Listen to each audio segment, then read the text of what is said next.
let's now take a look at alkenes and alkynes. So what are alkenes and alkynes? Well, let's just dive in and find out. So essentially, alkenes and alkynes are a name that we give to a compound or a molecule that has this unsaturated bond. Now, what we know from our previous lesson with alkanes, okay, is that we have usually with alkanes saturated hydrocarbons. So in this case, we have unsaturated hydrocarbons, and what that means is they have fewer hydrogen atoms than alkanes, or they have fewer hydrogen atoms than each carbon can possibly have. So how does that happen? Well, the way that happens is either we have double, if I could spell that right, there we go, double or triple bonds. So I have either double or triple bonds between my carbon atoms, meaning that I've taken away some hydrogens to create bonds between my carbons. Okay, so a double bond is drawn like this with 2 lines, a triple bond with 3 lines. So if we add diatomic molecules, we can transform these unsaturated hydrocarbons back into saturated compounds, and this is called hydrogenation. And if we're talking about hydrogenation, we're talking about the specific diatomic molecule being hydrogen gas or hydrogen atoms. So if we add hydrogen back into a compound that has a double or triple bond, we can add both of these hydrogens back in there, meaning that we can turn it back into a saturated compound. Okay, now depending on how many bonds we have that are double or triple will tell us how many moles of hydrogen we need to add for that to occur. So my example of hydrogenation is if we have this example of a unsaturated hydrocarbon. So notice that it's unsaturated because we have this double bond, and usually we would see a hydrogen here and here. So what we would say is that this is saturated because we're not fully saturated. It's unsaturated, because we're not fully complete with all of our hydrogens, meaning that this double bond has changed to share these electrons between the carbons rather than share between 2 different hydrogens. Now, if we were to add hydrogen gas, okay, we could add do this as a hydrogenation equation where we would add these 2 hydrogen atoms here, okay, into these 2 locations, meaning that they would be these 2 hydrogens here that I'm trying to highlight in pink here. Okay, so again, we can have a triple bond. Again, notice triple bond here, meaning that we would need 2 moles of hydrogen gas. Okay, again, hydrogenation.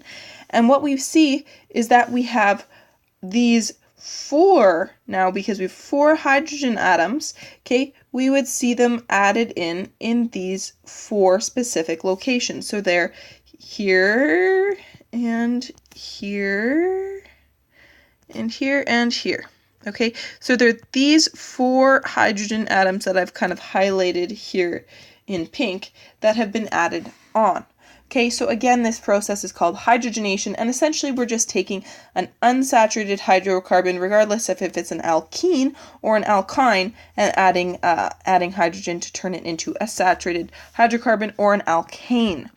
Now, notice when we call a molecule an alkyne, okay, that has a triple bond. Okay, so this is a triple bond.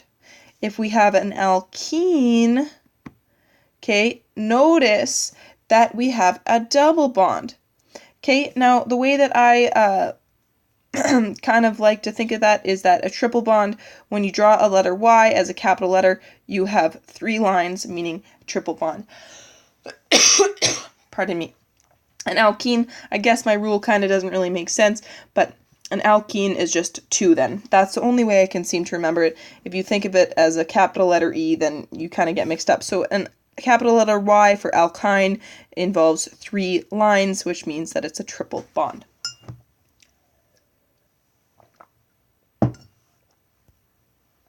Okay, So again, alkenes, double bonds, alkynes, triple bonds. Our general formula for an alkene is CnH2n. Now what you might notice is this is the exact same molecular formula as our cycloalkanes, but we'll get to that in a little bit. And our alkynes are CnH2n minus 2. So again, our n can be any digit, and then our 2n is 2 times that value, and 2n minus 2 is 2 times the value, subtract 2. Okay, this gives us our general formulas for both alkenes and alkynes.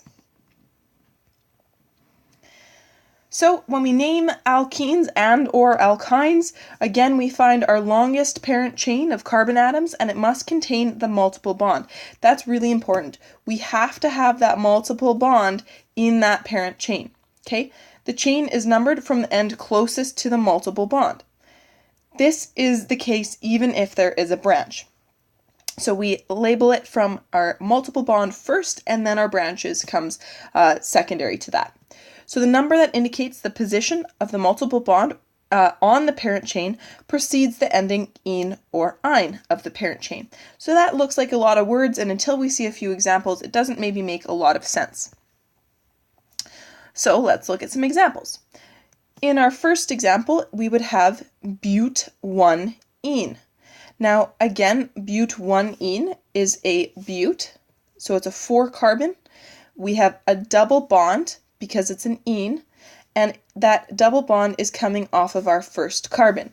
So the way that I would draw this is I would draw 1, 2, 3, 4 carbons, again for but, and the first carbon means that it's coming off our first carbon going to our second carbon.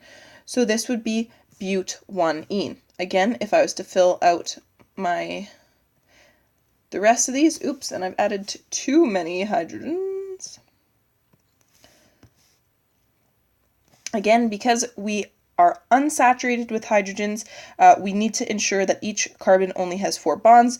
So this carbon has 1, 2, 3, 4. That's only one line. Okay, so I have 1, 2, 3, and 4. Okay, this carbon in the middle has 1, 2, 3, 4.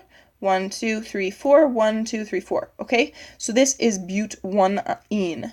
If I'm to draw but-2-ene, it would be my double bond would be coming off of my second carbon, going to my third carbon, something like this. And again, I would fill out the remaining hydrogens as I go through there. Okay, note, again, our priority is given to our double bonds when naming. So our double bonds come first prior to a branch when we're numbering these compounds. So an example here is when we look at this molecule down in the bottom here, we have 4-methylpent-2-ine, which sounds crazy, but you'll get very familiar with these very quickly. So we see pent being 1, 2, 3, 4, 5. So there's our parent chain. This is our longest parent chain. Again, that parent chain contains that triple bond. Okay, now the triple bond takes priority. So it's pent-2-ine. Because this triple bond is coming off of our second carbon, okay, we write pent-2-ine. Now we still have this methyl branch coming off, and it's coming off of the fourth carbon. So rewrite it as 4-methylpent-2-ine all together. Okay, so again, that's your branch location, your branch name, your prefix, meaning the number of carbons in your parent chain, followed by your multiple bond location, and then ene or ine. Ene, again, double. Ine is triple. Okay, so when I'm looking at my two examples, A and B here, I would name this first one as 1, 2, 3, 4. Now the reason why, again, a number from my right to my left is because I am looking at my longest parent chain with priority to my double bond. Okay, so I would definitely suggest pausing this and trying A and B as examples on your own, and then watching my solutions to these problems as we go through. Please note, though, that our example as our line diagram here and our condensed structural formulas here are the exact same structures. So when you're naming A, you're naming both of these. If you're naming B, you're naming both of these. Let's take a look. So 1, 2, 3, 4, which means that A, our longest parent chain, is bute. Okay, now it's but-1-ene because I have the double bond coming off my first carbon going to my second carbon, and my branch here is coming off of 1, 2, 3. It's coming off my third carbon. Okay, so I have 3-methyl but-1-ene, okay, is the name of my letter A. If I take a look at letter, let's choose this color, letter B, I find my longest parent chain. Again, notice I need to have my double bond in my parent chain. So this is my parent chain here. Again, I'm going to take priority to giving a lowest number to my double bond. So I see that I have 1, 2, 3, 4, 5, 6 carbons. So if I go 1, 2, my 2 goes with my double bond, and my 5 goes with my methyl branch, where if it was the other way around, it would be 2 to my branch and 5 or 4 to my carbon, my bond. So I want to write this as 1, 2, 3, 4, 5, 6. So it's hexane. So it's hex, okay, but it's not an ane. It's not a alkane. It's an ene. So off of my second carbon, okay, I have hex-2-ene. Again, it's a double bond, so I'm going to end it with an ene. And then I have 5-methyl. So I have 5-methyl hex-2-ene. All right, is how I would name these this compound. Okay, if I try a few more, if I try to draw these guys out now, okay, which is a little bit different, I have methyl pent-1-ine. So methyl pent-1-ine. So pent being 5, I'm going to start with my parent chain. So I'm going to go 1, 2, 3, 4, 5. I'm going to put my triple bond on my first carbon. Okay, so I have a triple bond there. And I have 4-methyl. So 1, 2, 3, 4. I have a methyl group coming off of this. Now, if I fill the rest of these up with hydrogens in the places that I can, I would get something like this. I have 4 bonds, 4 bonds, 4, 4, 4, and 4. Again, if I was to draw this out as a condensed structural formula, you get the idea, but it would be CH, C, CH2. Where am I? CH, CH3, squish that in, and CH3. Okay, if I'm to draw a line diagram for this, it would be 1, 2, 3, 4, 5. Again, because I have 5 carbons, each point or change in direction is a carbon. I don't like that very much. I should have straighter lines. Okay, I have pent-1-ine, which means that I just draw an additional line in between those carbons on either side of my general sort of shape that I have. And I have 4-methyl, so 1, 2, 3, 4. And again, it is slightly better to have the stick coming off the point, and as if this is pointing in the direction. This is better to come up than it is to come down, but it's no big deal if you were to draw it down. It is technically the same drawing. Take a look at the next one, dimethyl-but-1-ine. Okay, dimethyl-but-1-ine. So let's take a look at this. We have but being 4. 1, 2, 3, 4. Okay, we have 1-ine. Again, we have a triple bond in between our first and second carbon. And we have dimethyl. Again, because this is dimethyl, because I have 2 methyl groups, I can't put them on my terminal carbons. Now, I definitely can't put it also on this middle carbon because it already is full of its bonds. It can't exceed its bonding capacity. So these 2 methyl groups actually have to go off this third carbon. Again, if I'm to write this out as a condensed structural formula, I missed a hydrogen, there we go. Okay, I would write this out as, I'm just going to jot it down over here, CH, C, C, CH3, CH3, and CH3. Okay, that would be my condensed structural. And then if I do my line structural, I would have 1, 2, 3, and 4. And again, 2 extra lines on that first, in between the first carbon and the second carbon. And that I have dimethyl off of my third carbon.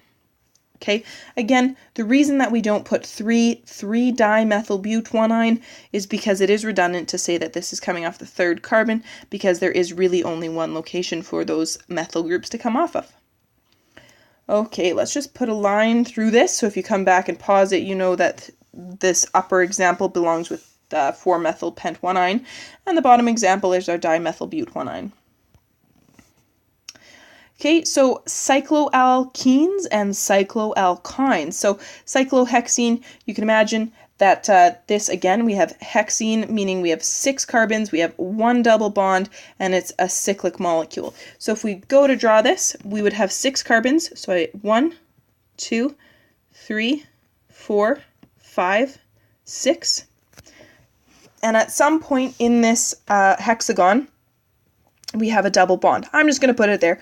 Really, because it doesn't tell us the location of that double bond, we can classify any one of these carbons as carbon numbers 1, and then we could picture that it could rotate, this carbon or this molecule could rotate in any direction, and that would give us our carbon at the number 1 position, whatever you might choose that to be.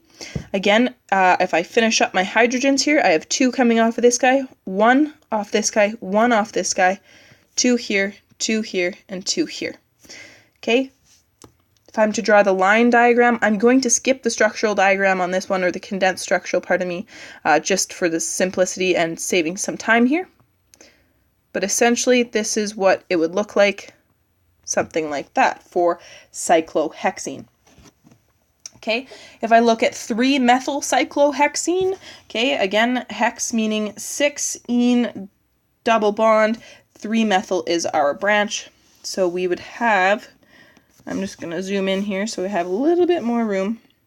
Hexene, 1, 2, 3, 4, 5, and 6. Again, I have a double bond. I'm just going to be consistent, put it in the same spot there. Okay, and I have a 3-methylcyclohexene. So if this is carbon number 1, okay, which if there is no location of this double bond, it is assumed it is on carbon 1. Okay, so this is carbon 1, and I'm just going to go around 2, 3, 4, 5, and 6. Therefore, on my third carbon here, I also have a methyl group coming off of it and a hydrogen. So I have something like this. Again, if I'm to draw a line diagram for this, I draw my hexagon. I include my double bond, and I also include the fact that I have a methyl group coming off of this third carbon. So carbon 1, 2, 3, 4, 5, 6, double bond, and my branch. Okay, again, let's take another look-see here. I have 2,3-dimethyl cyclopentene. So this time I have pentene. So if I draw this out, I have 5 carbons, 1, 2, 3, 4, almost like a little house, 5. Oh, that's that's not very proportional, but that's okay.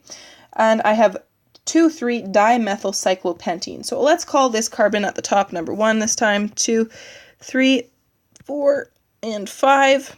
That means that because there's no location of that double bond, it must be coming off my first carbon. And then I have 2,3-methyl, dimethyl, so I have dimethyl pentene, and I'm missing a hydrogen there. Okay, so 2,3-dimethyl cyclopentene. So again, cyclopent in a circle, ene double bond coming off my first carbon, and 2,3-methyl. So again, if I was to draw this out, ooh, that is not very good. Okay, let's try that again. Okay, again, not very proportional. First and second carbon has our double bond, which is here. Okay, and then coming off of each of my second and my third carbons is a alkyl branch, being a methyl branch. Okay, that is what we see for these. Now, last but not least, we classify all of the molecules that we've looked at so far, any of the hydrocarbons, including alkanes, alkenes, alkynes, and cyclic molecules, as well as branched. So anything that is branched, an alkene, alkane, alkyne, or cyclic molecules, we classify them as aliphatic hydrocarbons. Okay, so that can be just about anything that we have seen so far is an aliphatic molecule. Now, without doubt, you will see a question that asks you about aliphatic hydrocarbons on either my exam or the diploma exam. So, as you're going through, be sure you know the difference of what an aliphatic molecule is versus an aromatic. So aromatic is this next portion that we're going to take a look at, but you definitely need to know the difference between aliphatic and aromatic. That is very, very important as we continue on. Okay, so at any point you need to go back and take some notes. Do that now. As always, I also recommend either finding some practice problems online or doing some practice problems out of your textbook just before you head into doing any sort of assignment, just to ensure you're right on top of things and that you're not missing anything as you're naming these, because there are so many steps to pay attention to as we go through. Okay, as always, good luck.